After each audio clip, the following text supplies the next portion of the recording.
hindi ako sigurado kung naipit lang po na ugat or pilay na siya. Pero sa tingin ko po more in Mga ilang buwan na ba, ilang araw na, ilang linggo, ano? Taon na, ano? mga months na po siya. Wala kayong mga opera before? Wala po. Okay. Wala kayong mga semplang sa motor, mga ganyan, lalaglag sa hagdan, sa banyo, nadulas, ano po bang Wala nangyari? po. Nung una po kasi, akala ko,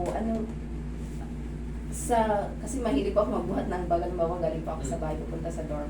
Mabigat po yung dala kong bag, lagi Doon po lang, naipit na siguro. dito po. Pag mga ganyan kwento, madali lang yan. Pero po kasi, yung Ano? parang may nakausap na pong buto dito. Baka naman yung bag mo palaging palaging... Yan po. Tapos, feeling ko po mas nakaumbok yung dito ko kaysa sa dito. Sige. Straight mo na, checkin natin. Tingnan natin kung ano nangyari. Base rito, that is normal. Normal lang to, ma'am. Yung Normal lang. konting pagtaas ng acromion, wala yan, baliwala yan. Yang mga ganitong pagkakataon, siyempre, aminado ka na palagi ka nakabag dito ng mabigat, ngayon na-adjust ng konti yung ligaments mo. Pero yan po ay hindi na nababalik. Hindi na po yun ibabalik. Dito naman sa sinasabi mo parang mas malaki na yun dito, mas namamaga, proportion po. Wala kayong dapat na ikatakot. Kumbaga, yung muscle nyo nag-stiff lang. Okay po. Yung Pero, muscle nyo nag-stiff lang. Pero, yung mga ligaments dito na naunat, ganito po ang tawag dyan. Oh. Ito po yung sinasabi ni ma'am. Parang bumukol ng konti. Yan yun.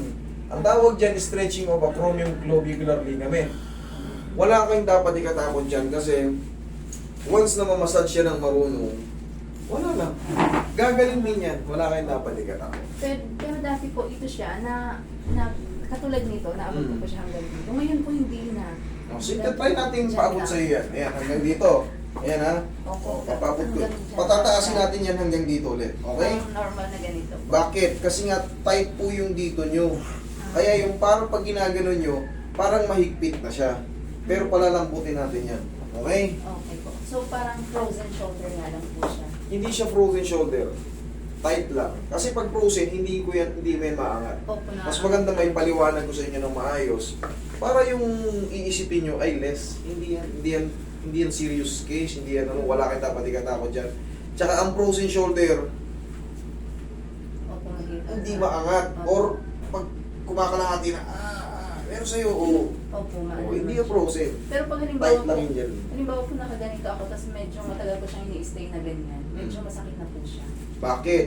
Kasi nga, yung mga muscle mo, mga tendon mo, stress. Ngayon, siyempre, yung connection niyan pa ganyan. Habang tumatagal, yung impingement doon sa nerve or sa mga ligaments mo doon, magre-react katagalan. Pero pag naayos ko yun, wala na rin yan. Okay? Opo. Ang ibig sabihin dyan, para lang kayong kumain ng icing. Madali lang yan. Okay? Pero kung ang dinala nyo rito, master, naku po, magbaon kayo 10 kilo lakas sa loob. Yan yung tinatawag na super frozen shoulder. Pero ito mga ganito, 3 to 4 days, kasi matagal na, ano yun yan, kumbaga, healing process na kayo. Paglabas nyo rito, healing process na kayo. Relax lang. Pero mas maganda yan, ipacheck nyo na yung ganito pa yung nararamdaman nyo. Pain. Diyan kasi nagsisimula yan, yung frozen shoulder, hanggang sa hindi nyo na maangat. Okay, relax.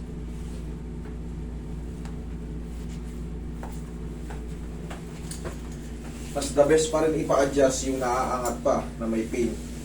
Pero pag hindi nyo na maangat, naku po, huwag na kayong umasa na hindi kayo masasaktan. Sigurado yan, 100%. Yung iba, nakita nyo naman yung mga paa. Talaga nagkumuyos sa sakit. Higa. Iba, nahihiga pa rito. Tayo kasi. Higa tuloy tayo. Sorry. Shoot. Yun. Okay, relax na. One more. Yan, shoot lang. Relax na. Thank you. Sige. Po.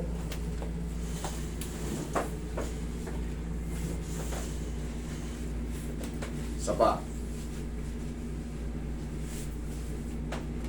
Relax lang, laglag mo lang katawan mo, laglag mo lang katawan mo. Sige, laglag mo lang, yan. Laglag mo lang, laglag mo lang. Okay, thank you. Higang patagilid. Sige, tumanin mo muna yung maganda mong sandals. Para pag nakadapa ka, straight yan. Parang yung kamay mo. Yan. Yan, parang pang model. Okay, relax. Tambutan mo lang katawan mo. Yan. Ow! Okay, kabilang side. Masakit ba? Masakit. Masakit po yung dito. Ay, dyan. Pero yung mga tumunog, Opo, masarap. masarap. Hindi, yung tinulak ko sa shoulder, okay. Okay yun. Valid yun, talagang may pain. Pero yung dyan sa mga tumutunog dyan, kahit marami yan. Opo, okay. Basta lang. tamang posisyon, yan, okay lang yan. Kaya kinlaro ko kasi baka matakot yung ibang nanonood. Kung masakit pala yun, hindi po ito masakit. Opo. Relax. O ito, hindi ito yung may pain. O, tingnan mo. Huwag mo labanan. Huwag mo labanan. Ay, saglit. Huwag mo labanan. Sorry, Huwag saglit. mo labanan. Kasi, tudulas lang yan. Kumbaga, lambutan mo lang.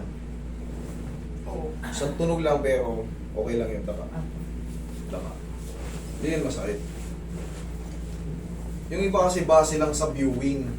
Eh yung iba natatakot pagka pumunta sa mga ano, ako masakit pala yun. Hindi. Dito yung nainda niya, yung hinawakan ko yan. Pero mamaya wala na yun.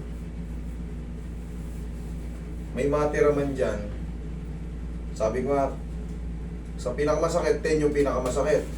Kailangan nyo at least maging 5 pababa. Pero yan, pag nag-increase, yung 10 naging 12, 13, 14, 15. Ihaya ka, mami.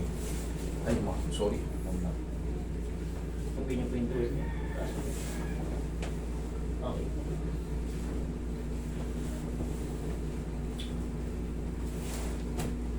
So, dyan po yung dalawang kami.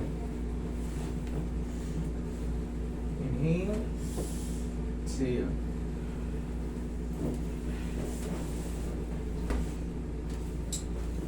Yan, ganun muna.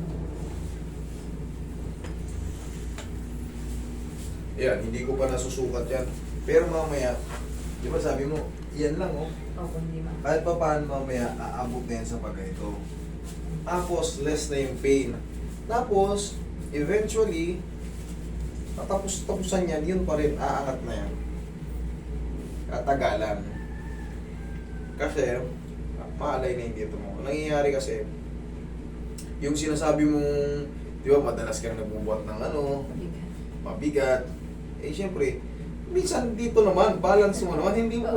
Sa kabila lang po lagi. Sa kabila, aminado ka naman, syempre, lahat ng palaging nabibigatan, syempre yung muscle mo, para ka lang din naman nag-gym, ito lang palagi mong gym, ito hindi. Opo. Syempre, ito lang lalaki. Ito lang palaging may weights eh. Opo. Eh, kung nilalagyan mo rin ng weights dito, magbabalance siya, hindi siya proportion. Pero yun sa'yo, hindi naman siya totaling lumaki.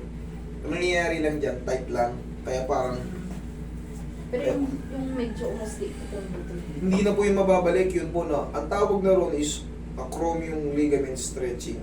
Konti lang naman. Hindi magmamatter yan. Wala yan. Walang problema yun. Wala kang dapat ikatawa dyan. Haplos lang ng pagmamahal, tanggal na yan. Okay, upo. Huwag lang talaga yung medyo kalahati. Naku po. Pag nagbuhat kayo ng ano ron, nagbuhat kayo ng gamit, mangangalay siya. Pero yung ganyan, wala pa yan. Kakapiranggot.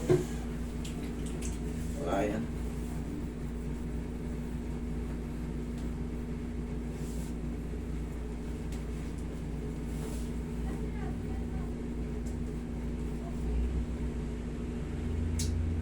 Huwag lang itong tataas pa. Kunyari, matandayan ka rito, or nabagsakan ka ng parang nataganan ka, nalaglag to ng gano'n.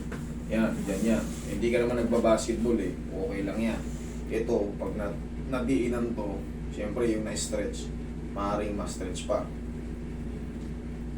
Kasi feeling ko po, nung una kasi, siguro dahil overthink.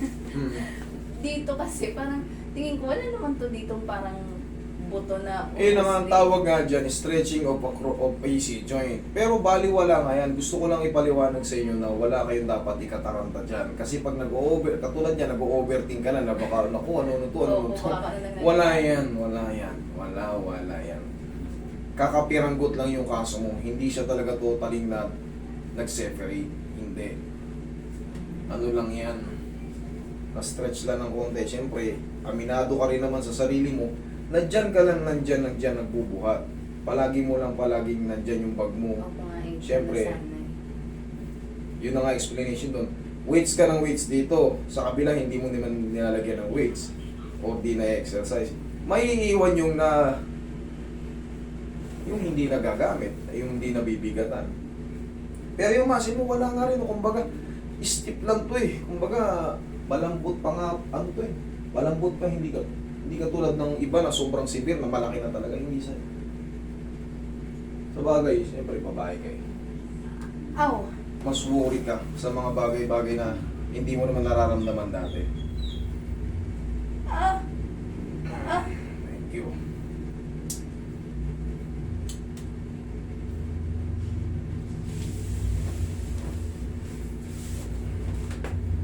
Relax lang. Sakit, kaya. Kaya. Kaya pa. Kaya po. Tingnan mo, sagad-sagad na yan. Oh. Tapos yan, Ah. pag inangat natin ng konti, may pain. Kaya pa? Hindi na. Masakit. 1, 2, 3. Okay, baba. Aray. 1, 2, 3. Ah. 1, 2, 3. Ah. Aray.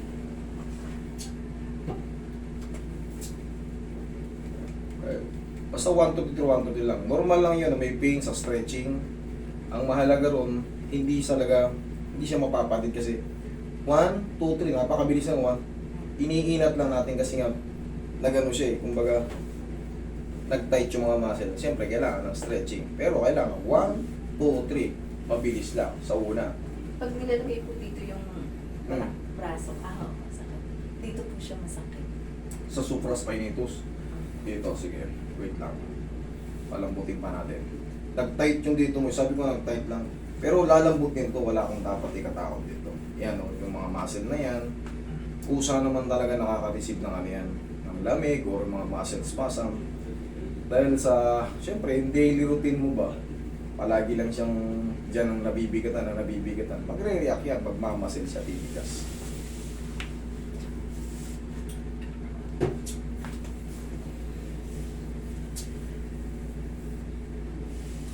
Tapos yan, 3 to 4 days, ayan, ayan na yung mga best feeling. Pag kasi magre-relax na yan siya eh. Kumbaga, healing process na yan. Pero kailangan ang maramdaman mo ngayon sa adjustment, ayan, medyo mas gumaan siya. Hindi yung po pwedeng, ba master, parang lalo sa makita. Hindi po pwede yun. Kailangan at least yung 10 maging 5 pababa. O kaya yung 10 at least minimum 6 yung pain. Hindi pwedeng yung 10, 12 or naging worse 15, 20 or doble. Hindi po pwede. Kailangan sa adjustment at least palaging humina yung pain na nararamdaman nyo. Hindi pa pataas.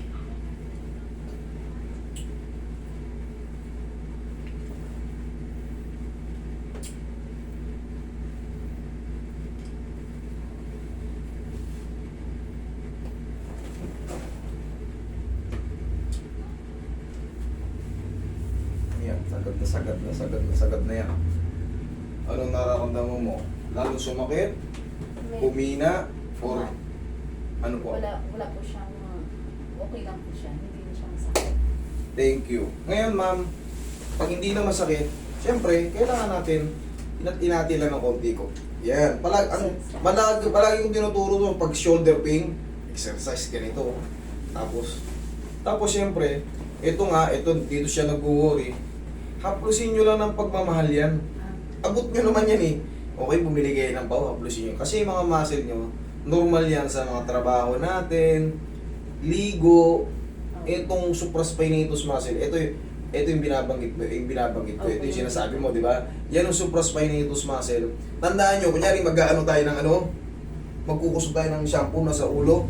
Pansinin mo, pwersado yan, tapos malamig yung normal lang yun, tapos trabaho, palagi yan sumasakit na Kaya nga yan yung model nung boss, masahin kita dito sa balikat.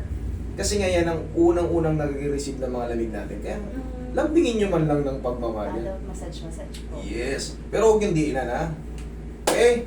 Huwag lang maligo today. Ah, Thank you. Thank you po.